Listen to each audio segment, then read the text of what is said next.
Continues next on AM 560, The Answer. Now, from the Signature Bank Studios. If you're looking for the latest news, insight into what it means, and the sharpest opinion, there's only one station in Chicago where you can turn, and it's this one. We're AM 560, The Answer.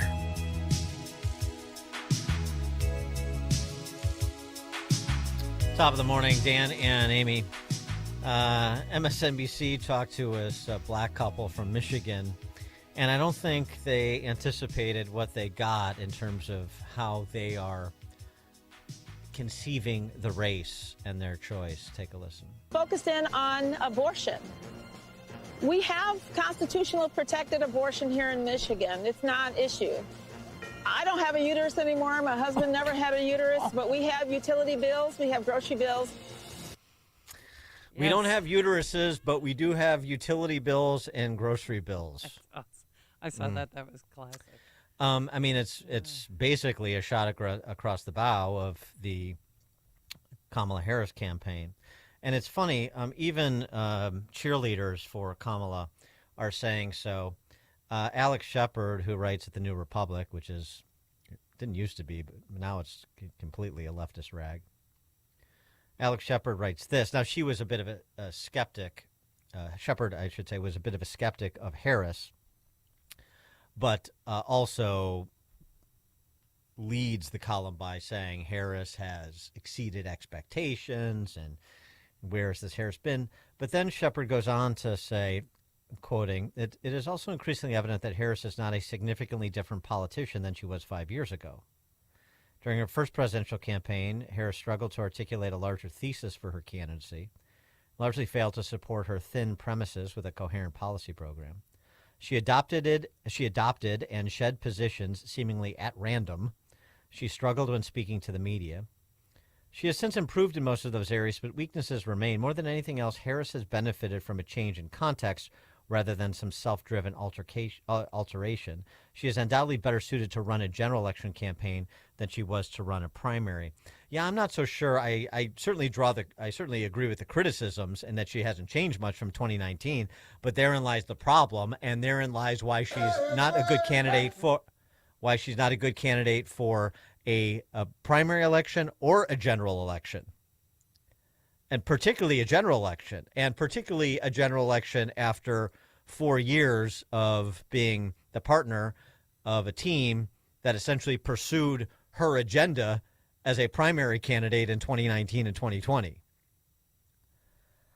For more on this, pleased to be joined by Fred Bauer. He's a writer from New England. You can find his work at Unheard, City Journal, National Review, and his blog is entitled A Certain Enthusiasm. FredBauerblog.blogspot is where you find A Certain Enthusiasm. Fred, thanks for joining us. Appreciate it. Thanks for having me on. I appreciate that.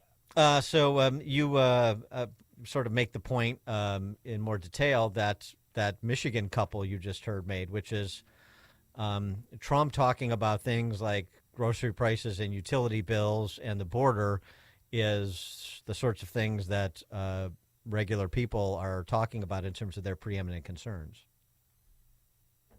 Yeah, I mean, I think that Michigan couple, I think a lot of polling substantiates that there's a big gap between how Trump is viewed in the green rooms of America and elite newspaper editorial boards. Trump is viewed as this radically disruptive force. But if you talk to average people on the street, a lot of them look to the Trump years as a time of much more stability than they've enjoyed under the Biden and Harris administration. And so if you look at a lot of polling, you'll see that they will look back to the Trump years and they say the economy was a lot better then. Foreign affairs, things were a lot more stable abroad than they are now. The border obviously was much more under control under Trump than under Biden and Harris. And so they'll say voting for Trump is actually a return to normal, or that's how many of them will view it. Right. And it was interesting during that Brett Bauer interview last week. She really struggled. I mean, she struggles to answer questions, as Alex Shepard pointed out in New Republic. But when Bauer said, how do you explain 80% of the country thinks America's on the wrong track? And she just sort of did that, I get it. I get it. But she didn't really explain what exactly she gets and what she's going to do about it. And this is where it seems that Kamala is starting to wear thin. You know, she doesn't have, it was a lot of excitement because Biden had been sidelined. He was seen as a dead bang loser. And so now we have this candidate and this joy vibe and so on and so forth. But she just doesn't wear well, it seems, and that seems to start being present here in the closing weeks of the campaign.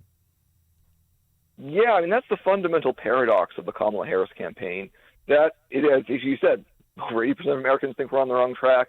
People do want to change, and so the whole new way forward idea is, as a branding thing, is pretty clever.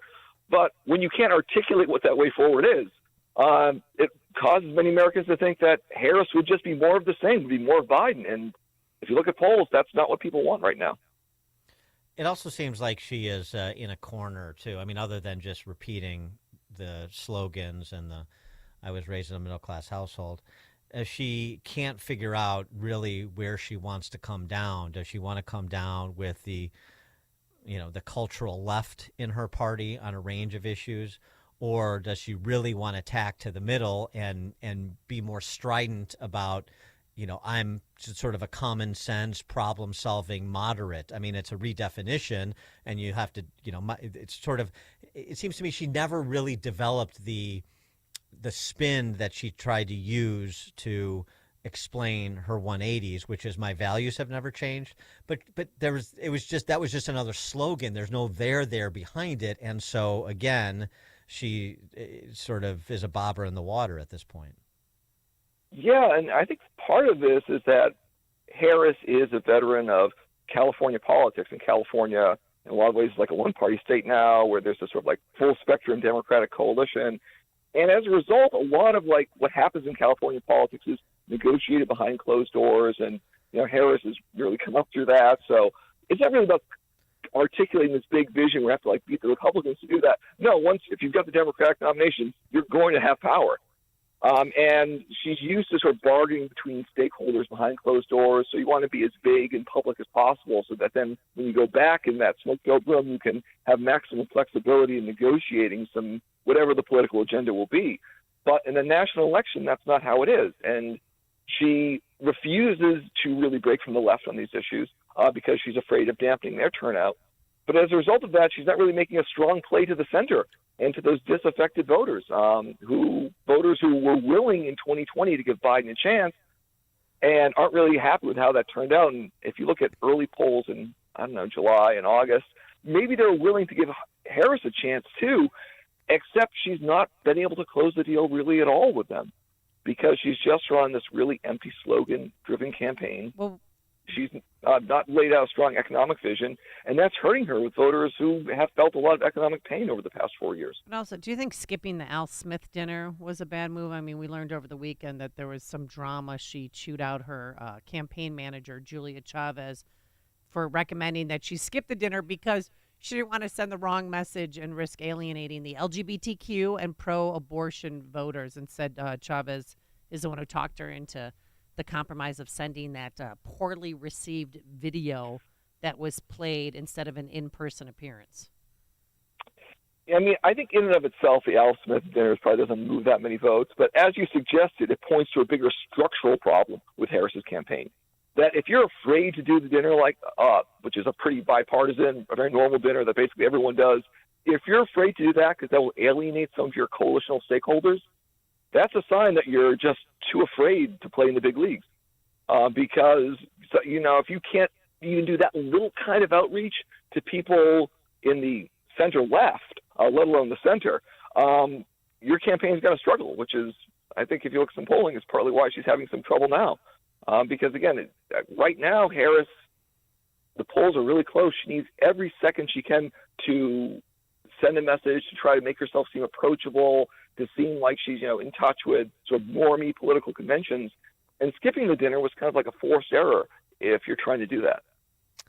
And the other thing the campaign is doing strikes me as rather desperate at this stage. It doesn't strike me as sort of funny or cute.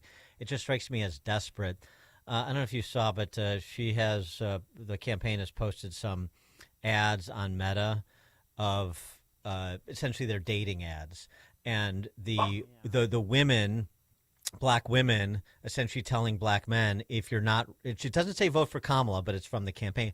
It's like vote, and if you're not registered to vote or you're not going to vote, then you're going near your, the date is going to end early. Take a listen. It's a really nice place. Have you been here before? Yeah, it's one of my favorite spots. I bring everybody here.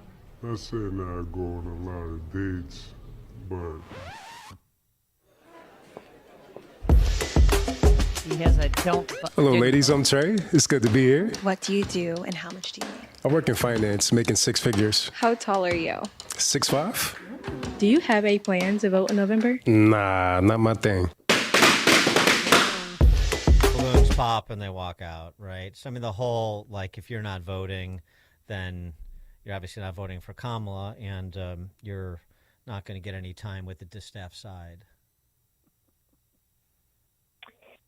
Yeah, I mean, I think, unfortunately, Harris is, I think, sometimes falling, unfortunately for Harris, she's falling into some of the traps that sometimes Democrats can fall into, that I think there's a risk of coming across as patronizing there, and almost like you're being talked down to. Because I know if you look at polls, there's probably some gender gap, that males seem to lean more towards Trump, and Harris is doing better with women voters. And I think if you come across a sort of patronizing tone, I don't think that's actually really going to necessarily help you pick up more male voters if that's what you're trying to do.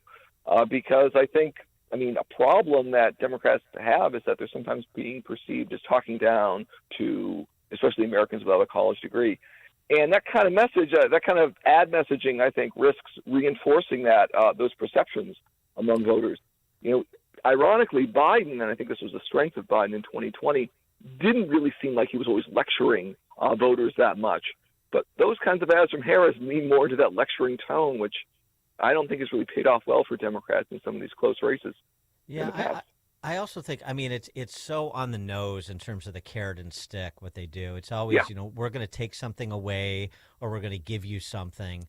And I think for, just sort of independent-minded adults, it just comes across as exactly what you said, infantilizing or patronizing. Yeah, it's like, voters want to hear what a politician can do for them. They don't want to hear from a politician like what they hear from their parents when they're 5 years old, like, oh, I'm disappointed in you. And that's just not what they're looking for, especially these voters who feel like they've been poorly served by the political system right now. Right. Yeah. Hey, don't let me down, the politician saying to the voter, right? Yeah. Uh-huh. Yeah. Fred Bauer, writer from New England. You can find his work at Unheard, City Journal, National Review, and his blog, which is entitled A Certain Enthusiasm, at fredbauerblog.blogspot.com. Fred, thanks for joining us. Appreciate it. Thanks for having me. Thank you. And he joined us on our turnkey.pro answer line. There's only one radio show in Chicago talking about today's biggest stories and telling you what they really mean. That show is this one, Chicago's Morning Answer on AM 560, The Answer. $20 million.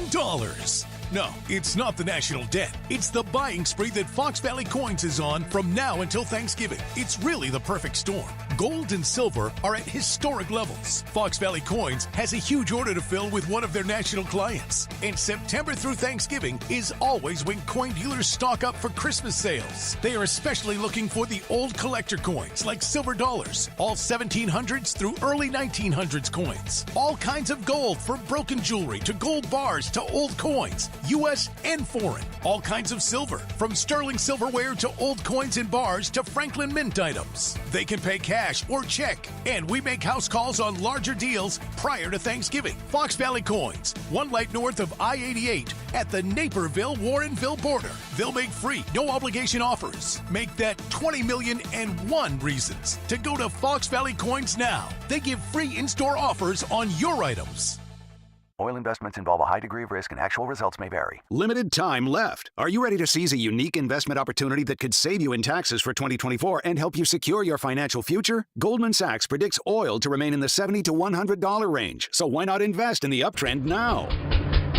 That's the sound of a producing oil well and the sound of a smart investment. If you are an SEC-accredited investor with at least $100,000 in liquid assets, you can take advantage of Encore Energy's exclusive projects and a